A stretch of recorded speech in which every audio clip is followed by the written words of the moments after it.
నిజామాబాద్ జిల్లా హిందూ ఐక్యవేదిక ఆధ్వర్యంలో బంగ్లాదేశ్ లో హిందువులపై దాడులను నిరసిస్తూ క్యాండిల్స్ ర్యాలీ నిర్వహించారు.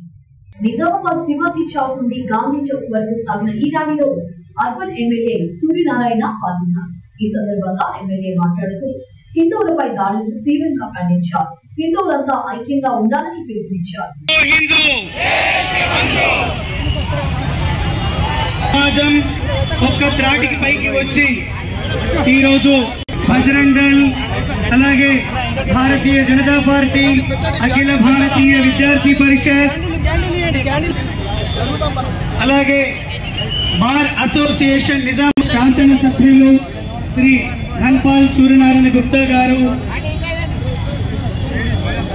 అలాగే ఈ కార్యక్రమాన్ని విజయవంతం చేశారని కోరుతున్నాం.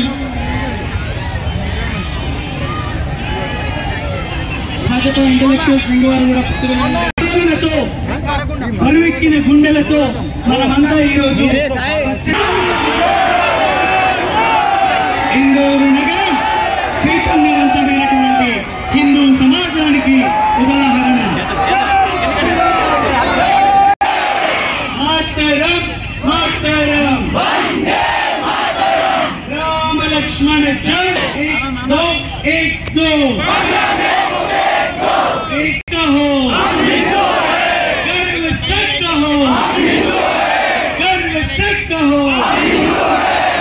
भारत माता की वंदे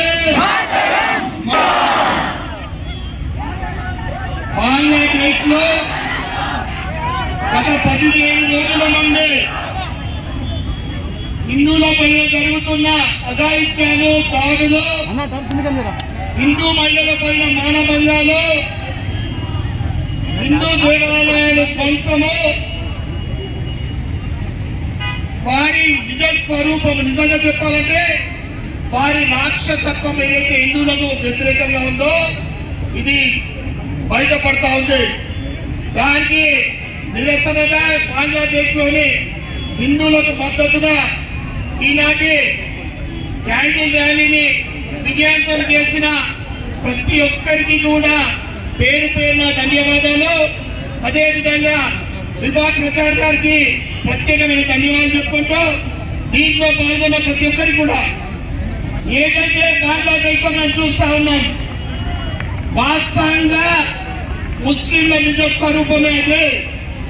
భారతదేశంలో కూడా మనము ఒక జాతీయ పార్టీ కానీ మమతా బెనర్జీ అటువంటి సెక్యులర్ పార్టీ చెప్పుకునే పార్టీ కానీ వారు ఎప్పుడు కూడా హిందువుల పైన విషం చిల్లుతూ ఉంటారు, విషం ప్రయోగిస్తూ ఉంటారు.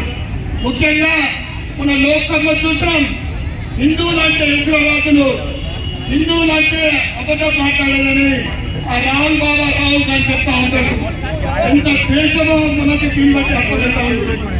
వాళ్ళతో మళ్ళీ తీసుకుంటే వాటికి ఏదైతే కాశ్మీర్ లో రద్దు చేయబడిందో మళ్ళీ వాళ్ళు అమలు చేస్తారంట. ఎన్ఆర్సీకి మద్దతు ఇయ్యరు, సిఐకి మద్దతు ఇయ్యరు. ప్రపంచంలో హిందువులకి ఏకైక దేశం భారతదేశం. క్రిస్టియన్ దేశాలు 150 ఉన్నాయి, ముస్లిం దేశాలు 50 పైన ఉన్నాయి. వాడు ఎక్కడ లేకుండా అక్కడ బతుకుతారు.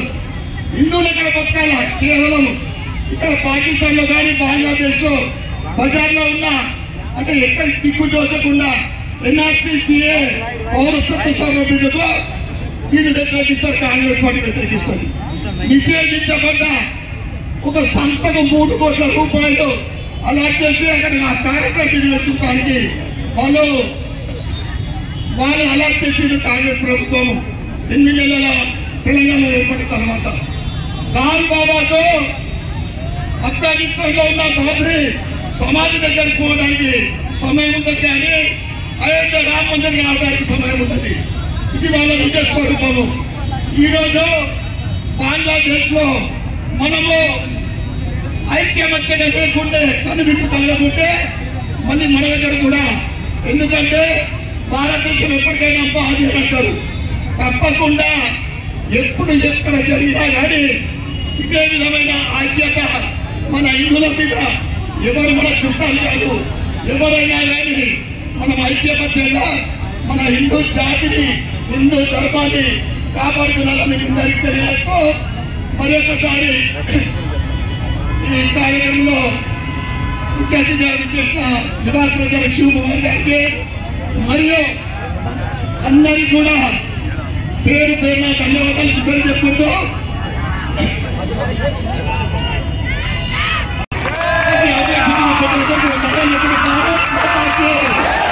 ప్రపంచంలోని ఎన్ని జాతులు వచ్చినా కూడా వాళ్లకు అన్నము పెట్టి ఆశ్రయం ఇచ్చినటువంటి దేశము భారతదేశం. అన్నపూర్ణగా ఈ దేశము తల్లి భారతమాత ఒడిలో అనేక జాతులు వచ్చి ఆశ్రయం పొందాయి. కానీ 1947 స్వాతంత్రం సాధించే నాటికి ఈ దేశంలో పుట్టినటువంటి ఈ దేశంలోకి అక్రమంగా చొరబడినటువంటి ఒక జాతి ముస్లిం లీగ్ పేరుతో ఏర్పడి మేము హిందువులతో కలిసి ఉండలేము, మాకు ప్రత్యేక దేశము కావాలి అని చెప్పి 1946 సంవత్సరంలోనే డైరెక్ట్ యాక్షన్ పేరుతో కలకత్తా వీధుల్లో, ఢిల్లీ వీధుల్లో, ముంబై వీధుల్లో లక్షలాది మంది హిందువులను ఊచకోత కోశారు. ఆ పేరుతో 1947లో ఆగస్టు 15వ తేదీ స్వాతంత్రం పొందే ముందు రోజే ఈ దేశాన్ని 3 ముక్కలుగా విభజించి ఒకవైపు తూర్పు పాకిస్తాన్, రెండో వైపు పశ్చిమ పాకిస్తాన్ గా ఏర్పాటు చేశారు. ఏ రోజైతే ఆగస్టు 14వ తేదీ దేశ విభజన జరిగిందో అదే రోజు ఈ తూర్పు పాకిస్తాన్ లో గాని పశ్చిమ పాకిస్తాన్ లో గాని హిందువులను ఊచకోత కోస్తూ మారణ హోమం సృష్టించారు. ఆనాడు కేవలం ఆ ఒక్క రోజులోనే 20 లక్షలకు పైగా హిందువుల్ని ఊచకోత కోశారంటే ఎంత దుర్మార్గమైనటువంటి స్థితిలో వాళ్ళ మనోభావాలు ఉన్నాయో చూడండి. వాళ్ళ ఆలోచనలు ఎలా ఉన్నాయి. 1947లో పాకిస్తాన్ ఏర్పడినప్పుడు ఒకవైపు తూర్పు పాకిస్తాన్, రెండో వైపు పశ్చిమ పాకిస్తాన్ ఉన్నాయి. తూర్పు పాకిస్తాన్ ఈరోజు బంగ్లాదేశ్ గా మనకు కనిపిస్తుంది. ఆ 2 పాకిస్తాన్లకి పడక తూర్పు పాకిస్తాన్ మీద పశ్చిమ పాకిస్తాన్ సైన్యం పెత్తనం చేస్తూ అనేక అరాచకాలు చేస్తున్న సమయంలో 1971లో మన భారత సైన్యం వెళ్లి వాళ్ళకు సహకరించింది. ఎంత ఘోరమంటే వాళ్లకు స్వాతంత్రం ఇవ్వడానికి మన యొక్క 10,000 మందికి పైగా సైన్యం బలిదానం కావాల్సి వచ్చింది. 10,000 మందికి పైగా సైన్యం బలిదానమై 1971లో బంగ్లాదేశ్ కు స్వాతంత్రం ఇచ్చాం. పశ్చిమ పాకిస్తాన్ కు సంబంధించినటువంటి 97,000 మంది సైనికులు మన దేశానికి బందీలుగా దొరికారు. ప్రపంచంలో ఏ దేశము కూడా ఇంత పెద్ద ఎత్తున ఇంకో దేశం యొక్క సైనికుల్ని పట్టుకోలేదు. ప్రపంచంలో కేవలం ఒకే ఒక దేశం భారతదేశము 97,000 మంది సైనికులను బంధించింది. ఇది ప్రపంచంలో ఒక అద్భుత విజయము. 97,000 మంది సైనికుల్ని 4 నెలల పాటు బిర్యానీలు పెట్టి మేపింది ఈ దేశం. ఇందిరాగాంధీ ప్రధానమంత్రిగా ఉన్నది. ఏది షరతులు లేకుండా కాశ్మీర్ తీసుకోకుండా, పాక్ ఆక్యుపైడ్ కాశ్మీర్ గా ఉండే ఆ భూభాగాన్ని తీసుకోకుండా వాళ్ళని వదిలిపెట్టడం జరిగింది. 97,000 మంది సైనికులను పట్టుకొని 10,000 మందికి సైనికులుగా నష్టపోయి మన భారత సైనికులు ప్రాణాలు అర్పించి 1971లో బంగ్లాదేశ్ కు స్వాతంత్రం సాధించి పెట్టాం. ఆ కృతజ్ఞత కూడా బంగ్లాదేశీయులకు లేదు. ఈ రోజు కూడా బంగ్లాదేశ్ లో మాట్లాడే భాష బెంగాలీనే. కానీ అక్కడ వాళ్ళకు స్వాతంత్రం వచ్చినప్పుడు 30% హిందువులు ఉన్నారు. నేడు ఎంతమంది ఉన్నారో తెలుసా? కేవలం 9% మాత్రమే హిందువులు ఈరోజు బంగ్లాదేశ్ లో బ్రతికి ఉన్నారు. వాళ్ళ లక్ష్యము మొత్తము బంగ్లాదేశ్ ని ముస్లిం దేశంగా, సెక్యులర్ దేశం కాదు ముస్లిం దేశంగా మార్చాలి. ఈ 9% హిందువులను కూడా తరిమి కొట్టి సంపూర్ణంగా పాకిస్తాన్ లాగా బంగ్లాదేశ్ కూడా కట్టర్ పక్కా ముస్లిం దేశం కావాలనే లక్ష్యంతో రిజర్వేషన్ లోనే ఒక ఊటకపు మాట చెప్పి ఈరోజు మారణ హోమం సృష్టిస్తున్నారు. ఎంత ఘోరంగా అంటే మన స్త్రీల మీద అత్యాచారాలు, మన దుకాణాలు లూటీలు జరుగుతున్నాయి, హిందువులని చంపేస్తున్నారు. అసలు అడిగే దిక్కు లేదు. ఈ రోజు ప్రపంచంలో ఎక్కడ ఏ చిన్న సంఘటన జరిగినా, హమాస్ లో జరిగినా, పాలస్తీనా జరిగినా ప్రపంచంలో మానవ హక్కుల సంఘాలు ఎన్నో మాట్లాడుతుంటాయి. కానీ ఈరోజు బంగ్లాదేశ్ గురించి ఏ ఒక్క దేశము, ఏ ఒక్క మానవ హక్కుల సంఘాలు మాట్లాడటం లేదంటే హిందువులంటే ఎంత చిన్న చూపే చూడండి. అక్కడే కాదు, కేవలం భారతదేశంలో కూడా పాలస్తీనాలో హమాస్ లో రక్తపాతం జరిగితే సేవ్ పాలస్తీనా అని చెప్పి ఈ దేశంలోని అన్ని పార్టీలు వాళ్ళు ఉద్యమాలు చేశారు. మరి పక్కనే ఉన్న బంగ్లాదేశ్ లో వేలాది మంది హిందువులను చంపేస్తుంటే ఈరోజు సేవ్ హిందూస్ అని చెప్పి ఒక్క పార్టీ అయినా మాట్లాడిందా? ఎంత దౌర్భాగ్యం!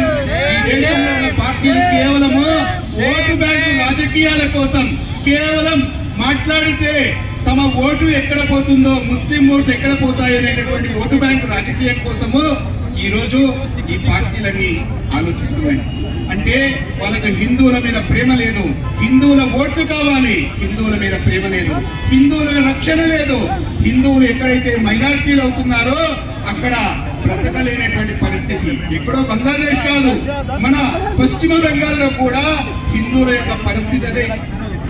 అక్కడంతా కూడా రోహింగ్యా ముస్లింలు, బంగ్లాదేశ్ నుంచి వచ్చినటువంటి 2 కోట్లకు పైగా అక్రమ చొరబాటుదారులు ఈరోజు దేశంలో బంగ్లాదేశ్ నుంచి కానీ వచ్చేటువంటి రోహింగ్యా ముస్లింలు 5 కోట్ల మందికి పైగా భారతదేశంలో ఉన్నారు. అందుకే ఈ దేశంలో సిఏఏ అమలు కావాలి, ఎన్ఆర్సీ అమలు కావాలి అని మన ప్రధానమంత్రి ప్రయత్నం చేశారు. కానీ దీన్ని సాగనీయడం లేదు. ప్రపంచంలో ఏ దేశ ప్రజలకైనా ఆ దేశం యొక్క పౌరసత్వ రిజిస్టర్ ఉంటుంది. కానీ దురదృష్టం ఏంటంటే భారత ప్రజలకు పౌరసత్వ రిజిస్టర్ లేదు. ఎవరైనా వచ్చి ఈ దేశంలో ఉంటున్నారు. దౌర్భాగ్యం ఏంటంటే వాళ్ళందరికీ మనం ఆశ్రయం కల్పిస్తూ మన చావును మనమే కొని తెచ్చుకుంటున్నాం. గుర్తుంచుకోండి, ఈ రోజు ఈ దేశంలో అక్రమంగా చొరబడి వాళ్ళ యొక్క కార్యకలాపాలు చాప కింద నీరులా తయారు చేస్తున్నారు. షేక్ హసీనా ప్రధానమంత్రి, బంగ్లా ప్రధానమంత్రిని దించేస్తే ప్రాణాలు అరచేత పెట్టుకుని భారత్ కు పారిపోయి వచ్చిందామె. ప్రపంచంలో 57 ముస్లిం దేశాలున్నాయి. ఒక్కటంటే ఒక్క ముస్లిం దేశం కూడా షేక్ హసీనాకు రక్షణ కల్పించలేకపోయాయి.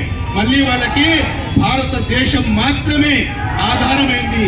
ప్రపంచంలో ఎక్కడైనా సరే, ఎవరైనా సరే శాంతియుతంగా బ్రతకాలంటే అది భారత్ లో మాత్రమే సాధ్యమవుతుంది. ప్రపంచ శాంతిని కోరేది ఇక్కడ హిందువులు. ప్రపంచమంతా శాంతియుతంగా కోరేది, సర్వే భవంతు సుఖినః అని చెప్పేది ప్రపంచంలో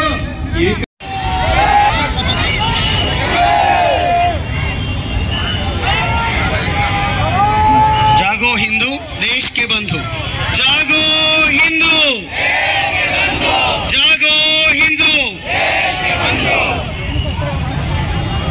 సమాజం ఒక్క త్రాటికి పైకి వచ్చి ఈరోజు బజరంగ్ దళ్, అలాగే భారతీయ జనతా పార్టీ, అఖిల భారతీయ విద్యార్థి పరిషత్, అలాగే బార్ అసోసియేషన్ నిజాం శాసన సభ్యులు శ్రీ ధన్పాల్ సూర్యనారాయణ గుప్తా గారు, అలాగే ఈ కార్యక్రమాన్ని విజయవంతం చేశారని కోరుతున్నాం. భాజపా ఇంటలెక్చువల్ సంఘ్ వారు కూడా పుట్టుకలతో బరువెక్కిన గుండెలతో మనమంతా ఈరోజు ఇందూరు నగరం చైతన్యవంతమైనటువంటి హిందూ సమాజానికి ఉదాహరణ. మాతరం మాతరం, రామ లక్ష్మణ జై, एक दो एक कहो, गर्व से कहो, गर्व से कहो, भारत माता की వందే బాంగ్లాదేశ్ లో గత 17 రోజుల నుండి హిందువులపై జరుగుతున్న అఘాయిత్యాలు, దాడులు, హిందూ మహిళలపై మానభంగాలు, హిందూ దేవాలయాల ధ్వంసము, వారి నిజ స్వరూపం, నిజంగా చెప్పాలంటే వారి రాక్షసత్వం ఏదైతే హిందువులకు వ్యతిరేకంగా ఉందో ఇది బయటపడతా ఉంది. దానికి నిరసనగా బంగ్లాదేశ్ లోని హిందువులకు మద్దతుగా ఈనాటి క్యాండిల్ ర్యాలీని విజయవంతం చేసిన ప్రతి ఒక్కరికి కూడా పేరు పేరున ధన్యవాదాలు. అదేవిధంగా విభాగ్ ప్రచార్ గారికి ప్రత్యేకమైన ధన్యవాదాలు చెప్పుకుంటూ దీంట్లో పాల్గొన్న ప్రతి ఒక్కరికి కూడా ఏదైతే బంగ్లాదేశ్ చూస్తా ఉన్నాం వాస్తవంగా ముస్లింల నిజ స్వరూపమే అదే. భారతదేశంలో కూడా మనము ఒక జాతీయ పార్టీ కానీ మమతా బెనర్జీ అటువంటి సెక్యులర్ పార్టీ చెప్పుకునే పార్టీ కానీ వారు ఎప్పుడు కూడా హిందువుల పైన విషం చిల్లుతూ ఉంటారు, విషం ప్రయోగిస్తూ ఉంటారు. ముఖ్యంగా మన లోక్సభలో చూసాం హిందువులంటే ఉగ్రవాదులు, హిందువులంటే అబద్ధం మాట్లాడలేదని ఆ రాహుల్ గాంధీ చెప్తా ఉంటాడు. ఎంత దేశమో మనకి దీన్ని బట్టి అర్థమవుతా ఉంది. వాళ్ళతో మళ్ళీ 370 ఏదైతే కాశ్మీర్ లో రద్దు చేయబడిందో మళ్ళీ వాళ్ళు అమలు చేస్తారంట. ఎన్ఆర్సీకి మద్దతు ఇయ్యరు, సిఏకి మద్దతు ఇయ్యరు. ప్రపంచంలో హిందువులకి ఏకైక దేశం భారతదేశం. క్రిస్టియన్ దేశాలు 150 ఉన్నాయి, ముస్లిం దేశాలు 50 పైన ఉన్నాయి. వాడు ఎక్కడ లేకుండా అక్కడ బతుకుతారు. హిందువులు ఎక్కడ బతకాలా? కేవలం ఇక్కడ పాకిస్తాన్ లో కానీ బంగ్లాదేశ్ లో బజార్లో ఉన్నా అంటే ఎక్కడ దిక్కు దోచకుండా ఎన్ఆర్సీ సిఏ పౌరసత్వ సవరణ బిల్లుతో వీళ్ళు వ్యతిరేకిస్తారు, కాంగ్రెస్ పార్టీ వ్యతిరేకిస్తారు.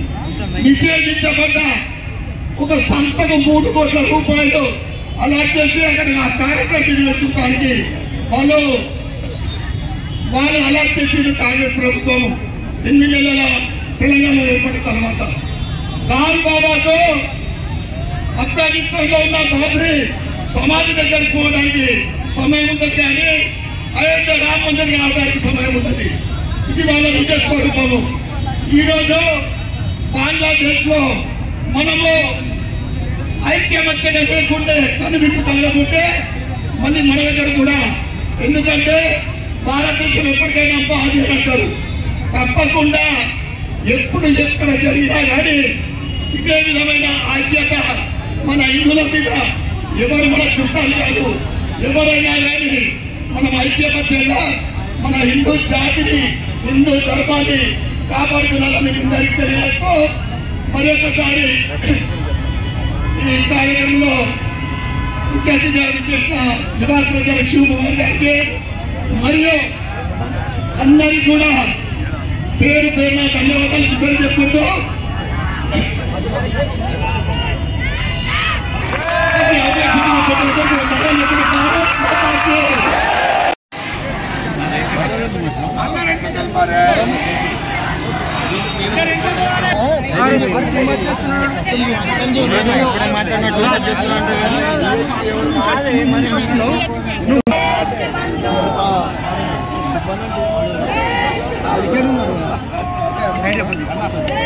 చాలా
अरे चैना